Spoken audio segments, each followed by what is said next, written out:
Have you heard about this personal and professional podcast? Coaching in Session with your host, Michael Rearden.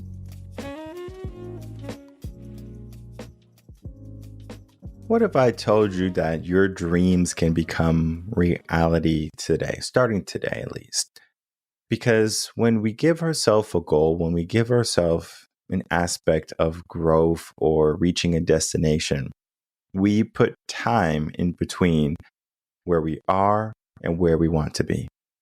Well, what if I told you that the dream of who you would become would take, let's say, 20 years? Would you work every single day out of those 20 years or of that 20 years and be that person at the end of it? The reality is you won't. The reality is you want things, relatively quick. If you're not going to get them quickly, having that sustained effort is a challenge. Now, I talked about this on the podcast before about college.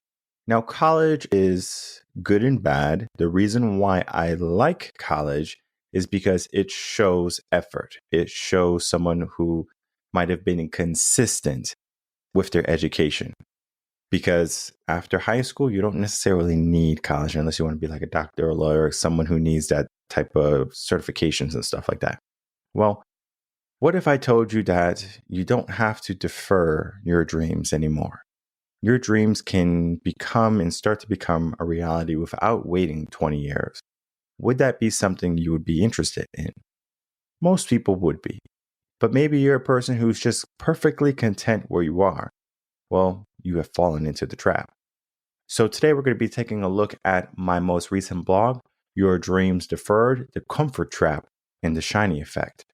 What is the comfort trap? And what is the shiny effect? Well, the comfort trap is basically saying how our mind and our body seeks homeostasis, where we find a nice, comfortable place and we are going to become stagnant because it is decent enough. Maybe you are a person who's like, okay, I got some money, I got a nice apartment, maybe I have a nice car, and I'm able to, get new things every so often. So things are good. And I remember I talked about this in my book, Almost Happy, where I'm talking about if someone asks if you're happy, of course, the answer is am I happy? Yeah, I'm happy. Maybe you're I can pay my bills. I can, get girls, or I have a bunch of guys, or I'm able to travel the world, or I'm able to retire early. All of these things are really good, right? But the issue with those things is that they don't necessarily derive happiness or help you reach happiness, because happiness is a state of being. Now, of course, we might be in a better place, in a better state of mind, if we don't have to worry about our bills, if we don't have to worry about, being safe, or if we're going to have a roof over our head tonight. I know some people who are transients, they live on the streets and they go from place to place and they don't have a home necessarily, but they are some of the nicest, sweetest people. Now, not all of them are. Some have fallen into some hard circumstances and some hard times. But for the people who can truly appreciate the small moments a lot more than what regular people will, and regular people are the people who kind of go Monday, hate Monday, and they're looking for Friday, right? Those people are just like the regular circumstance people, right? They fall into the rat race of life.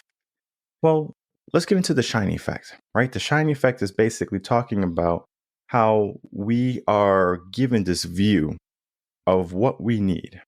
Social media is going to be the death of so many people.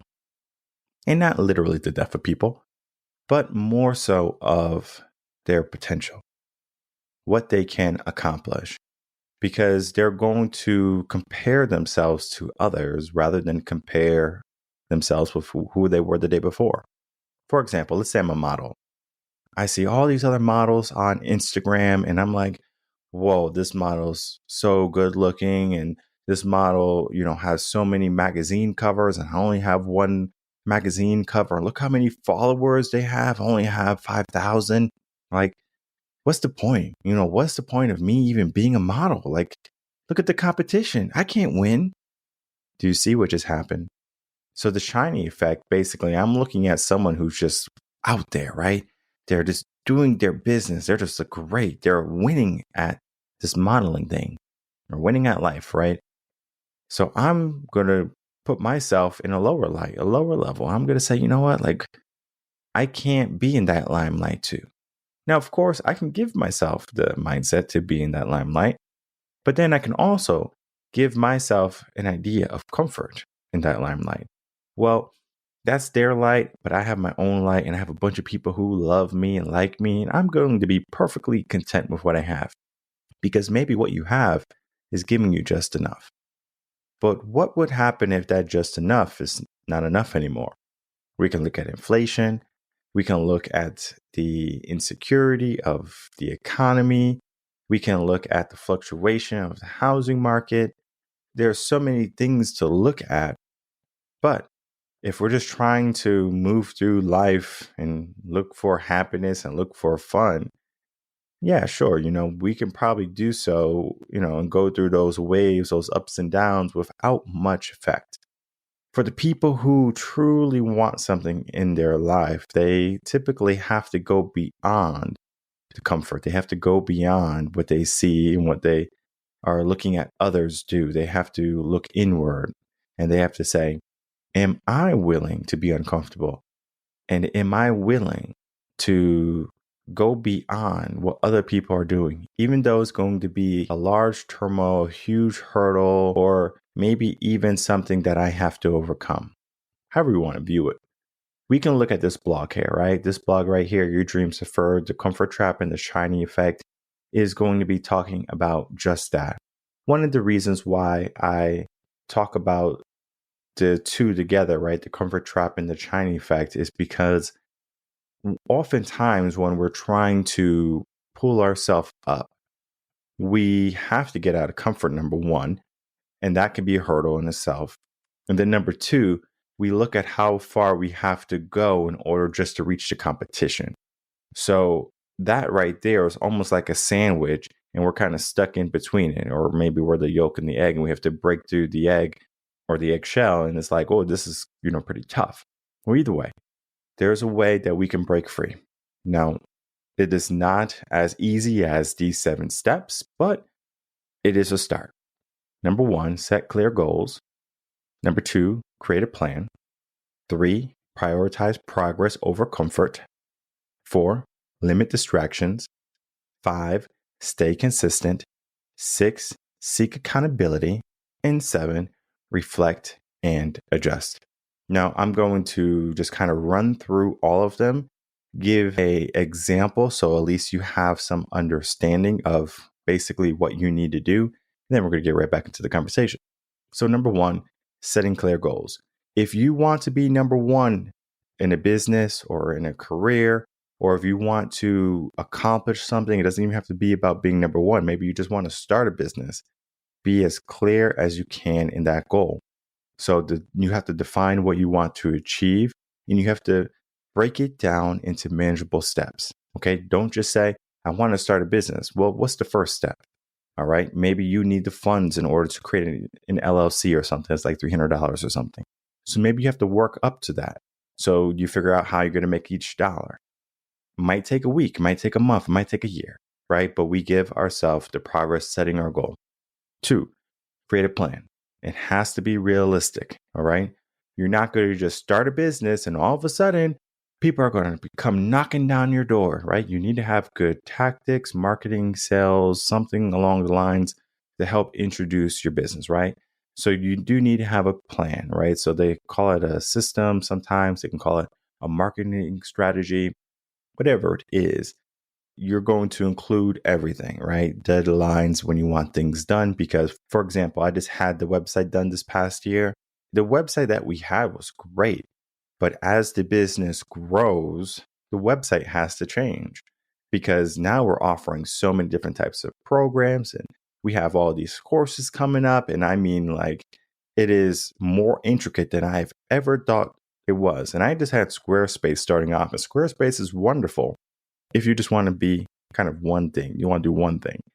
well, I had a podcast and I have all these shows and I have all of these courses coming out. And I'm like, Squarespace can't keep up with me, right? It's great for a simple website design, but I wasn't trying to create something simple. And I didn't know until after the fact and after we started to grow. But then we get into number 3. We prioritize progress over comfort, where, I could have been staying in Squarespace, right? Because Squarespace, I was used to, I was familiar with it. And I remember when I left Squarespace and I had to do WordPress blogs, I was like, whoa, I don't like this. Number one, because the blogs don't share automatically from WordPress. You can get a plugin. Yes, you can get a plugin. But I didn't know that. I just thought like you just click a button and it shares to the website and the social medias that you wanted to go to. Not like, like I was used to, right? So I had to get uncomfortable. So I said, the progress is more important than the comfort of what I was used to. This is not just for me switching websites, but I had to prioritize the progress over myself, over the comfort zone, over what feels good, because maybe I don't like, talking to people, or maybe I don't like, going out of my way for people, or maybe I don't like, doing events and stuff like that. Like I have to get uncomfortable. I have to do the things that I don't want to do. The more times I do that, the more times I'm opening up growth potential. So there's just so much there. Now, 4 can be challenging, right? Limit distractions. For me, I'm pretty good at it. When it comes to limiting distractions, it's almost like I tell myself a mantra where if I'm doing something I'm not supposed to, for example, like death scrolling, right? So you're on your phone and you find yourself on YouTube and you're like looking at all these shorts and reels and stuff. And you're like 5-10 minutes in, you're like, whoa, I just wasted 10 minutes. What am I doing? And basically that's my mantra. I go, what am I doing? And it helps me pay attention. So if I find myself on my phone and I'm like scrolling and I'm doing things and I know I'm not supposed to, I'm supposed to be doing something like else. And I'm like, what am I doing? And that right there is enough to get me out of that distraction. Now, you can do different things in order to limit distractions. For example, there are certain browsers that will lock your social medias if you need to. Phone, same thing. You can put your phone in a different room per se. There's different things you can do. One of the things I do like in the morning to like get to the gym like a lot more effectively is the night before I keep my phone in the car. I have an alarm clock, so I don't need my phone. I will not be enticed to like have my phone like, oh my goodness, I have my phone, it's keeping me up at night and my emails and texts and stuff like that. Great. No, that's not happening. My phone is in my car. I can't even get to my phone, right? And of course I can't if I wanted to, but I'm not going to go out to the car and get my phone, right? Unless it's like I need something, but oftentimes like by the time my phone's in the car, my family's inside the house, and if anyone needs me, they are going to get me the next morning. So either way, when I wake up, I'm like, okay, well, got to go to the gym. And sure enough, I'm getting in the car. There's all these messages, all these missed calls. And I'm like, okay, well, I can handle it at the gym if I want to, or I can just press clear. And I just press clear and I clear all of them. And I just say, well, let me go in priority order to what needs my attention. Some things don't even need my attention. Pass it off to an assistant or something, right? Like, hey, handle this. I'm not going to do it. Well, either way, I'm limiting the distractions I have, and you should do that too. However you have to do it, just limit the distractions, right? If you have an Xbox or PlayStation is bothering you, you have a TV in your room, take it out, like get rid of things, right? You don't need distractions, okay? If you have a hard time with this and distractions, find a place that's alternative to where all the distractions are. For example, instead of being home, go to an office, go to a library, go to an event, do something opposite of where the distractions are. 5, basic, stay consistent. Don't give up, all right? One of the reasons why I think when it comes to my success and my growth is that I'm pretty consistent.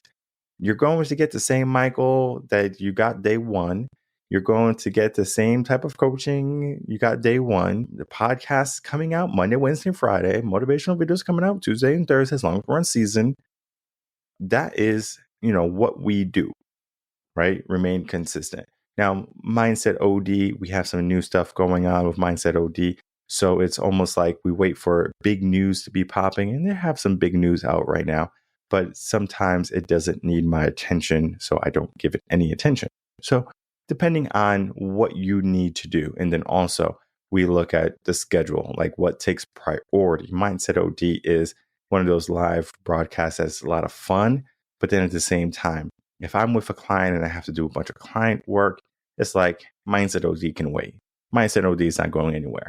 So there's certain shows that I can go around because there's just so much other content for other people to dive into.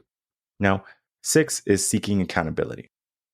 This is where a coach comes in, a mentor, a guide, a teacher, parent, friend, whoever, that's going to help you remain accountable. Because if you fall back into that comfort of maybe a thing you used to do, maybe like you might be a self-care or self-love type person. You're like, well, I need a self-love day or self-care day, eat some ice cream. And your friends know like, hey, you're trying to lose weight. So like, you can't do that. They're holding you accountable. Maybe you're trying to start a business, and instead of working on your business, you want to go out with friends and spend all your money and stuff like that. It's like, hey, well, I thought you're supposed to be starting a business. Like, what are you doing? I remember when I started my business and I was getting things going, and it was almost like I had to bypass all the things that my friends were doing and that I used to do. And everyone was like, well, in their mind, not many people told me this, but I could tell. Maybe it's just, I don't know, delusion or whatever, or, some type of psychosis is, it felt like things were different. Like the looks that they gave me, they're like you're not the same person anymore. So it was very combative. It's like, you should remain the same. You should stay like us. You should revert back to what it was before, because what we had was good. And I'm not saying what we didn't have was good, but then the comfort trap is what many people live in. And I didn't want to live in that trap anymore. I wanted to go after more. And then we have 7, reflect and adjust, where we look at the different aspects of our life and we see if we need to make any changes. We look at how the day was and we say, okay, well, how can we make this better maybe? And I do this a lot with my teams when it comes to social media, with coaching, assistance, things like that. One of the things I ask them is, I'm like, okay, well, tell me what we did this week and let me know how we can make this better. Any ideas? And it's so funny because oftentimes for anyone new, they have no ideas because they didn't expect me to come in with that. But now everyone has something to tell me. And we're like, well, I have some ideas. And it's just so funny because I'm like, if you have all of these ideas, why are these ideas not implemented? Number one, I guess, they don't want to do things without my permission. But then I give them the blessing. I said, listen, I would rather you dare greatly and fail than to tiptoe in life and just kind of, remain at that stagnant. For me, danger and fear can be a good thing, right? Don't be afraid to try. I would rather, again, you fail and learn rather than not want to take action. And then our growth just kind of be that minimal thing. Like, let's figure out how we can make this a lot bigger. When we have our dream in life, it's something that people don't necessarily realize is happening, because the dreams of the American people, right? The American dream is to work really hard and buy a big house, maybe cars, a couple of kids. And, at 65, then that's when we can be happy. I don't want to defer my dream until 65. And I don't want you to defer your dream until 65. How can you claim your dream today? Well, start with this article here, Your Dreams Deferred, The Comfort Trap and the Shiny Effect. Make sure you read it, make sure you understand it. And then at some point, you're definitely going to want to get a piece of paper, write out your plan, the steps involved, and then, of course, systems to help you get there, accountability, etc. If you need a coach, reach out to us, revenconcepts.com. And then from there, you can begin that process to help yourself get out of that comfort trap that you may have been living in. And then also not looking at all the things that shine and all the fake gold in the world. You get to decide what's truly valuable to you. And once you figure out that value for yourself and for what you would like to create, there's not many things that can stop you.